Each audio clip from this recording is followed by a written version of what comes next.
ಕರೆಕ್ಟಾಗಿ ಹಬ್ಬಗಳು ಇಂಪಾರ್ಟೆಂಟ್ ಫಂಕ್ಷನ್ಗಳ ಟೈಮಲ್ಲೇ ಪೀರಿಯಡ್ಸ್ ಡೇಟ್ ಇದ್ದರೆ ಎಷ್ಟು ಸಂಕಟ ಆಗುತ್ತಲ್ವಾ.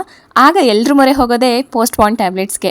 ಇನ್ಮೇಲೆ ಯಾವ ಟ್ಯಾಬ್ಲೆಟ್ಸು ತಗೊಳ್ಳೋದು ಬೇಡ. ಜಸ್ಟ್ ಕೆಲವು ಮೆಣಸಿನಕಾಳು ತಗೊಂಡು ನಾನು ಹೇಳ್ಕೊಡೋ ರೆಮಿಡಿ ಮಾಡಿ ತುಂಬಾ ಎಫೆಕ್ಟಿವ್ ಆಗಿರುತ್ತೆ. 99% ಇದು ನಿಮ್ಮ ಪೀರಿಯಡ್ಸ್ನ ಪೋಸ್ಟ್ಪಾನ್ ಮಾಡುತ್ತೆ. ಯಾವುದೇ ಮಾತ್ರೆಗಳು ತಗೊಳ್ಬೇಕಾಗೂ ಇಲ್ಲ, ಹಾಗೆ ಯಾವುದೇ ರೀತಿ ಸೈಡ್ ಎಫೆಕ್ಟ್ಸು ಆಗಲ್ಲ. ನೀವು ಮಾಡಬೇಕಾಗಿರೋದಿಷ್ಟೇ, ನೀವು ಪೀರಿಯಡ್ಸ್ ಡೇಟ್ಗೂ ಹಿಂದೆ ಕೆಲವು ಮೆಣಸುಕಾಳುಗಳನ್ನ ತಗೊಬೇಕು. ಅಂದರೆ ಎಷ್ಟು ದಿನ ಆ ಪೀರಿಯಡ್ಸ್ ಡೇಟಿಂದ ಎಷ್ಟು ದಿನ ನಿಮಗೆ ಪೋಸ್ಟ್ಪಾನ್ ಆಗಬೇಕು. ಫಾರ್ ಎಕ್ಸಾಂಪಲ್ ಈಗ 3 days ನಿಮಗೆ ಪೋಸ್ಟ್ಪಾನ್ ಆಗಬೇಕಂತಂದರೆ 3 ಮೆಣಸುಕಾಳುಗಳನ್ನ ತಗೊಳ್ಬೇಕು.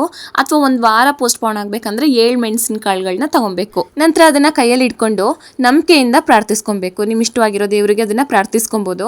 ಇಷ್ಟು ದಿನ ನನ್ನ ಪೀರಿಯಡ್ಸ್ ಮುಂದೆ ಹೋಗಬೇಕು ಅಂತ. ನೀವು ಎಷ್ಟು ಮೆಣಸಿನಕಾಳು ತಗೊಂಡಿರ್ತೀರ ಅಷ್ಟು ದಿನ ಅದನ್ನು ಒಂದು ಶಾಲ್ ತುದೀಲಿ ಹಾಕ್ಬಿಟ್ಟು ಗಂಟು ಹಾಕಿ ಜೊತೆಲೇ ಇಟ್ಕೋಬಹುದು. ಅಥವಾ ಅದನ್ನ ದೇವ್ರ ಫೋಟೋ ಹಿಂದೆನೂ ನೀವು ಇಟ್ಕೊಬಹುದು. ನೀವು ಜೀನ್ಸ್ ವೇರ್ ಮಾಡೋದಾದ್ರೆ ಜೀನ್ಸ್ ಪಾಕೆಟ್ ಅಲ್ಲಿ ಇಟ್ಕೋಬಹುದು, ಅಥವಾ ನಿಮ್ಮ ಪರ್ಸಲ್ಲೂ ಇಟ್ಕೊಬಹುದು. ನಂತರ ನಿಮ್ಮ ಪೀರಿಯಡ್ಸ್ ಎಲ್ಲ ಆದ್ಮೇಲೆ ಆ ಮೆಣಸಿನಕಾಳುಗಳನ್ನ ಒಂದು ಹಸಿರು ಗಿಡದ ಮೇಲೆ ಹಾಕಿದ್ರೆ ಆಯ್ತು. ಕೆಲವು ವರ್ಷದ ಹಿಂದೆ ನನಗೊಬ್ರು ಹೇಳ್ಕೊಟ್ಟಿದ್ ರೆಮಿಡಿ ಇದು. ಇದನ್ನ ರಿಸಲ್ಟ್ ಗೊತ್ತಾಗಿ ನಾನು ತುಂಬಾ ಜನರ ಜೊತೆ ಶೇರ್ ಮಾಡ್ಕೊಂಡಿದ್ದೀನಿ. ನಿಮ್ಗೂ ಇವತ್ತಿನ ಮಾಹಿತಿ ಯೂಸ್ಫುಲ್ ಅನ್ಸಿದ್ರೆ ಲೈಕ್ ಮಾಡಿ, ಶೇರ್ ಮಾಡಿ. Thank you.